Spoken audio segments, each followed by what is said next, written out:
guys, namaskar, welcome back to my channel again. This is me Manisha Adhikari and आज चाहिँ हो दसैँको टिकाको दिन. Happy Dashain all of you guys.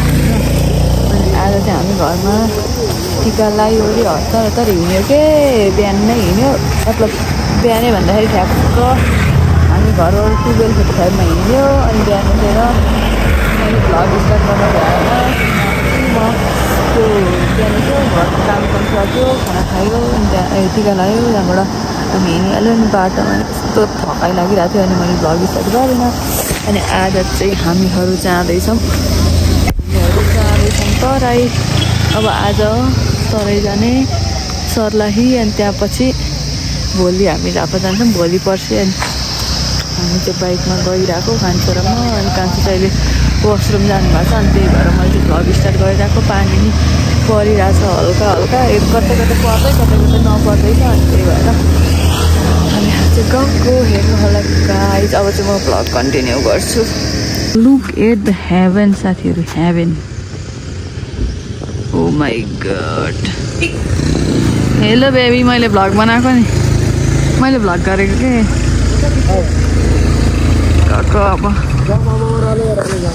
अब हामी हेटौँडा पुग्छ एकछिनमा. अहिले देउराली, आई लभ देउराली.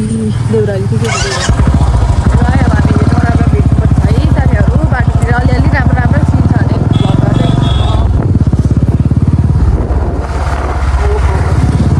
तर बाटो चाहिँ लास्टै साँगुरो है कान्छु.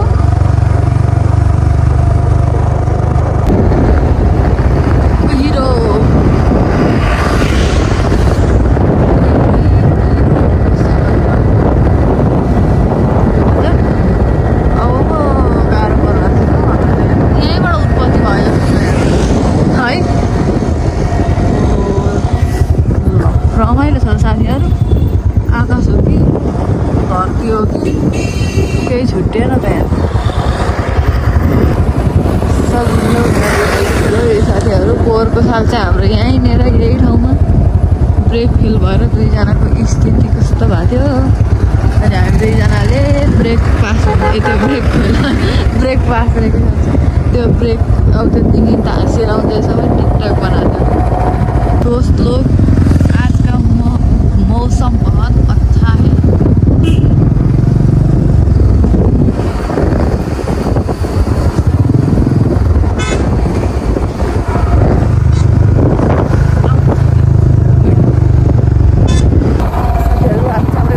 यस्तो राम्रो ठाउँमा घुम्न लाग्छ. अब अर्को टर्निङमा चाहिँ म तपाईँहरूलाई देखाउँछु है. तर राम्रो छ.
त्यहाँ पनि टिका लगाएर सरलाई निस्किने भनेको. अहिले बज्यो 4.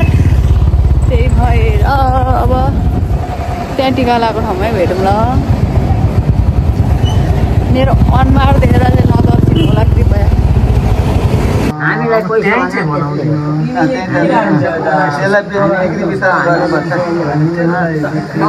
साथीहरू अब हेटौँडामा त्यहाँ ढुलेमाकोमा टिका लाग्यो। अब चल्देको ल सर्लाहीतिर। अहिले चाहिँ 5 साढे 5 हुन लाग्यो। हामीहरू चाहिँ हेटौँडा बजारमा छौँ अहिले। अब हामी गएको सर्लाही। By by. सर्लाहीमा भेटौँ। अब बाटोमा भ्लग गरिदिनु होला सायद। ओके गाइज, फाइनल्ली हामी चाहिँ यो हरिउन बजार पुग्यौँ सर्लाहीको। अब यहाँबाट हाम्रो घर चाहिँ हरिपुर हो नि त। हरिपुर कि कहाँ? हरिपुर हो। अनि अब हामी जाँदैछौँ। अहिले चाहिँ 7:30 भयो। हामी अब 8 बजीसम्म घर पुग्छ। घर पुगेर भेट्छ है। ओके गाइज, अब चाहिँ हामीहरू गाउँ आयो रिफ्रेस भएर। अनि त्यहाँ पछि हामीहरू निस्केको छौँ बाटोतिर। यहाँ कान्छोको मान्छेहरूको भेटघाट भइरहेछ। कान्छोको मान्छेहरूसँग म कोही चिन्दिनँ भन्दै हिँड्छु। यस्तै छ। चिलमा हो अहिले। दाजु चिलमा होइन त? चिलमा हो र? हो चिलमा। तिमी मेरो दाजु हो। दाजु? तिम्रो दाजु भाइ सबै मैले होला है अहिले। भोलिमा ससुराली पुगेपछि चाहिँ दाजु होला। दाजु भाइ बाउ बुझ्ने पनि हो।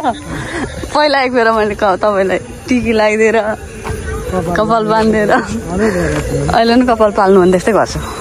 यहाँ हो जाने कि तिम्रो याद आउँदैछ है मलाई अहिले चाहिँ। मेरो भ्लग पुरै हेर। यस्तो गीत बजाइछ नि त खोइकानी के। मलाई यो कान्छो सुन्नु न, मैले कि यो भोजपुरी गीत भनेको बुझेको भने त्यही अस्ति ठिक गरे नौ के पिबा भन्ने मात्रै हो। त्यही मात्र हो हाम्रो गाउँको। गाइज हाम्रो गाउँको हेरौँ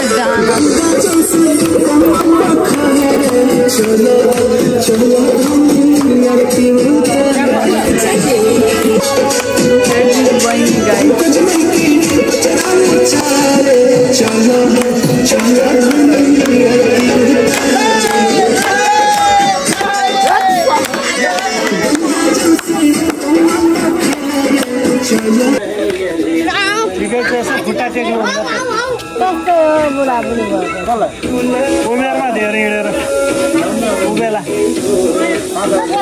उताबाट खोजेर ल्यायो छोराछोरीलाई खुवाउनु। अनि तपाईँले कसरी चिन्नु भयो आन्टी? कसरी चिन्नु भयो यो मान्छेलाई? मैले देखेको थिएन के चिन्नु। अनि नाम चाहिँ कसरी थाहा भयो चिबन्जिरी भन्ने? कसरी थाहा भयो होला भन्नु न आफूले। कहाँ हुर्केको थियो मलाई सोध्नु न। नाम चाहिँ के अरे?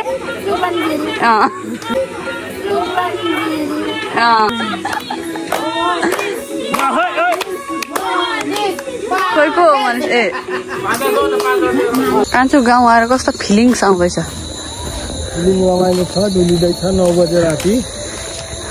गाउँ यति बेला त राति नै हो नि यार गाउँमा। गाउँ 9:16 हामी है गाउँको त भन्दा नि बास्नै मिठो भन्छ नि है कान्छो। यही दसैँमा चाहिँ मान्छे आउँछन् र भेट हुन्छ र त्यही अलिअलि भाइ भाउने हो। सबै सिमेन्टेड भइसक्यो। पहिले यसो गाउँको त्यो माटोको त्यो छैन अहिले त। त्यो छैन तै नि।